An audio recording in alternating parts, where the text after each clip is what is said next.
Every major truck maker in America is lying to you about towing.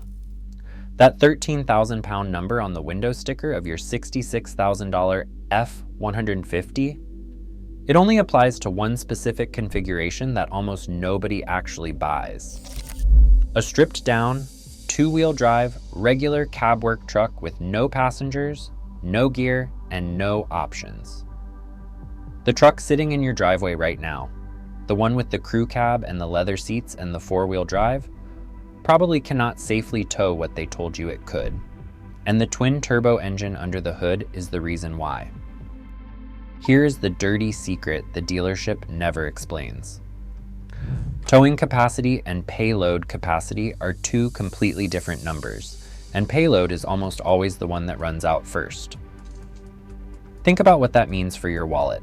A typical crew cab half-ton with four-wheel drive and a few options tips the scale at over 5,700 pounds.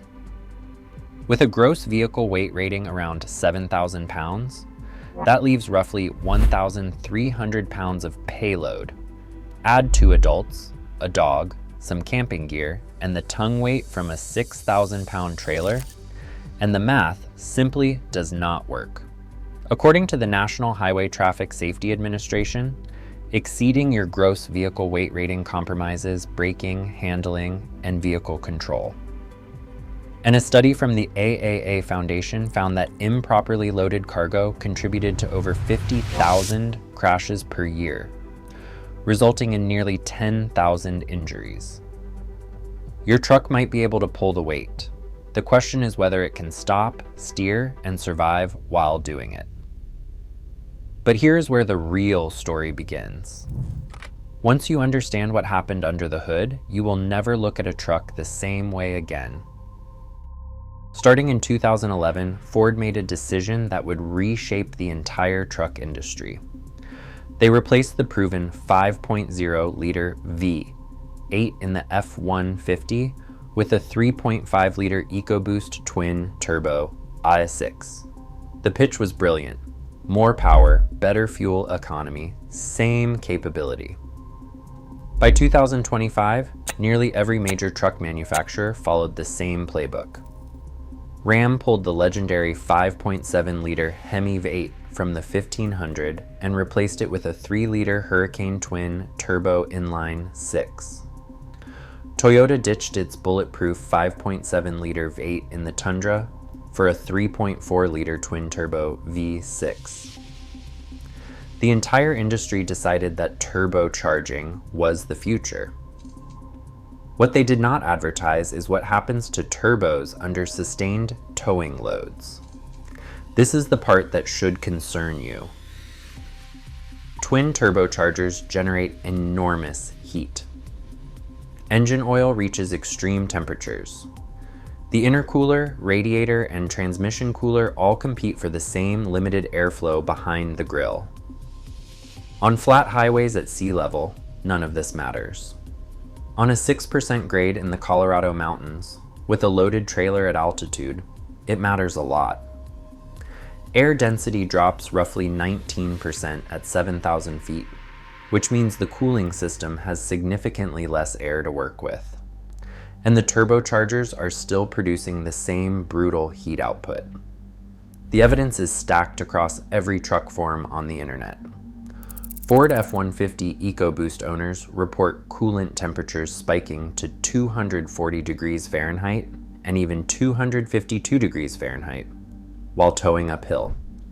The engine management computer shuts down the turbochargers and throws the truck into limp mode, sometimes on a mountain pass with no shoulder and your family in the cab.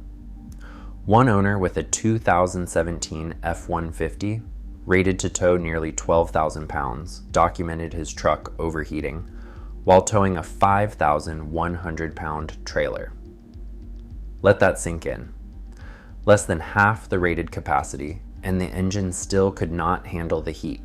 And experienced mechanics have documented that the stock radiator, intercooler, and oil cooler on early EcoBoost trucks are simply undersized for the heat generated by twin turbos under sustained load. One forum veteran described the 2011 through 2014 trucks as having a radiator the size of a Honda Civics. Owners in western mountain states report consistent overheating on grades as short as 5 miles, even when towing well below their rated capacity. Some spend over $2,000 on aftermarket radiators, intercoolers, and oil coolers just to make their trucks do what the brochure said they could do from the factory. If you think overheating is the only problem, the repair bills tell an even darker story. Twin-turbo engines bring a cascade of expensive failure points that older V8 trucks simply did not have. The Ford 3.5 EcoBoost has documented issues with timing chain stretch, cam phaser wear, carbon buildup on intake valves, turbocharger seal leaks, and wastegate actuator failure. In late 2024, Ford issued a safety recall for misaligned rear cup plugs in 3.5 EcoBoost engines that could blow out mid-drive, dumping oil in seconds. Months later, a second recall followed for defective connecting rods. Repair costs range from $1,200 for a basic timing chain job to $3,800 at a Ford dealer for the full cam phaser and timing set. Some owners report quotes exceeding $6,000 for the complete repair once their powertrain warranty expires at 60,000 miles. Compare that to the old 5.00 V8 or the Chevy 5.3. Those were simpler, naturally aspirated engines with port injection, and they routinely lasted over 200,000 miles with basic maintenance and zero turbo-related anxiety. That is $6,000 in repairs on a truck you already paid $66,000 for. That is the real cost of the twin-turbo trade-off. So why did every manufacturer switch? Here's the part that should make you angry. The answer is federal regulation. CAFE standards, which stands for Corporate Average Fuel Economy, pushed automakers to squeeze more miles per gallon from their truck lineups. A twin-turbo V6 can deliver V8 power while testing better on the EPA fuel economy cycle, which measures mostly light load city and highway driving. The average transaction price for a full-size pickup hit $66,386 in December 2025, according to Cox Automotive. To put that in perspective, that is more than 2 years of tuition at a public university. And it buys you an engine designed to pass a government test, not to tow your camper over Vail Pass. The average buyer does not tow every day. But when that buyer hitches up a trailer and points it toward the mountains, the turbo engine faces a sustained, high-load scenario it was never optimized for. Manufacturers get to advertise impressive horsepower numbers and competitive fuel economy ratings. You get to find out the limitations the hard way.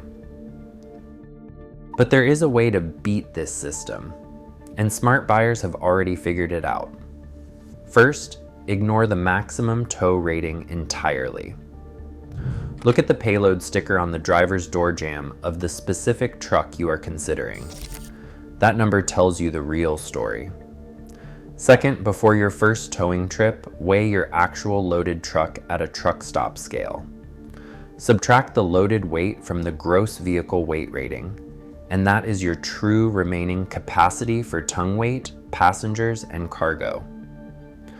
Third, if you tow regularly in mountains or hot climates, consider stepping up to a 3/4 ton. The Ram 2500, Ford F-250, and Chevy 2500 have heavier frames, bigger brakes, larger cooling systems, and significantly higher payload ratings designed for sustained towing. Fourth, if you stay with a half-ton, budget for an aftermarket transmission cooler and keep your engine RPMs up on grades rather than lugging the turbos at low speed. That single habit dramatically reduces heat buildup. Mechanics follow simple rules for their own families. They never tow near the rated maximum, and they always upgrade cooling before the first mountain trip. Fifth, check the specific turbo engine track record on the NHTSA recall database before you sign the papers. Not all twin turbos are created equal. That 13,000 pound number on the window sticker was never meant for your truck with your family and your gear on a real world road. The industry built these engines to satisfy the federal fuel economy spec. If this changed how you think about your next truck purchase, subscribe and turn on notifications, because next time we are looking at the hidden costs that RV dealers never put on the price tag. They built it to satisfy the spec, not to satisfy you.